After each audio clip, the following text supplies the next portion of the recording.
એક વર્ષમાં કયા બે મહિનાનું કેલેન્ડર એક જ રહેશે? એક જ રહેશે એટલે કે મહિનાના દિવસો જે તારીખ હોય એ જ વાર બીજા મહિનામાં એ તારીખે હોય. એટલે કે અહીંયા આપણને બે બે મહિનાની જોડી આપેલી છે. જે બે મહિનાઓ વચ્ચે તફાવત 0 મળે એ બંને મહિનાઓના વાર કેવા હશે? સમાન તારીખે સમાન વાર હશે. તો અહીંયા જોઈએ તો કે એપ્રિલ અને જુલાઈ. એપ્રિલ એટલે આપણો કેટલો મહિનો થશે? ચોથો. અને જુલાઈ એટલે આપણો કેટલામો મહિનો થશે? સાતમો. તો એપ્રિલમાં વધારાના દિવસો કેટલા હોય? ચોથો મહિનો હોય એટલે વધારાના દિવસો કેટલા હોય એમાં? બે. કારણ કે એમાં 30 દિવસનો વાર હોય તો વધારાના દિવસ કેટલા મળે? બે.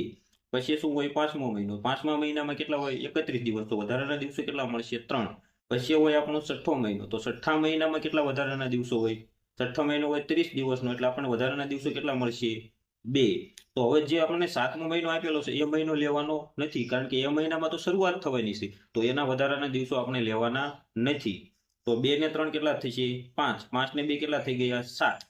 તો અહીંયા વધારાના દિવસો 7 મળ્યા, એટલે કે 7 ભાગ્યા 7, એટલે આપણને તફાવત કેટલો મળશે? અહીંયા 0. એટલે વધારાના દિવસ કેટલા મળશે? 0. 0 અથવા 7 આ બંને શું છે? એક જ છે. વધારાના દિવસો એને શું કહેવાય?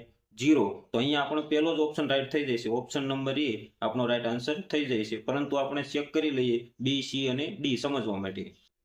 ઓક્ટોબર એટલે કેટલા મહિનો થશે? 10મો. અને ડિસેમ્બર એટલે આપણો 12મો મહિનો. 12મા મહિના સુધી આપણે 12મા મહિનાના ગણવાના નથી.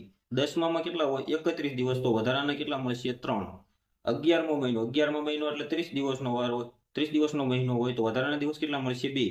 12મો મહિનો તો લેવાનો નથી, તો 3 ને 2 5. 5 વધારાના દિવસ હોય એટલે બંને મહિના સમાન હોય નહીં, તો ઓપ્શન બી આપણો આવશે નહીં. આગળ જોઈએ ઓપ્શન નંબર સી. એપ્રિલ એટલે કેટલો મહિનો થશે? ચોથો. અને નવેમ્બર એટલે આપણો 11મો.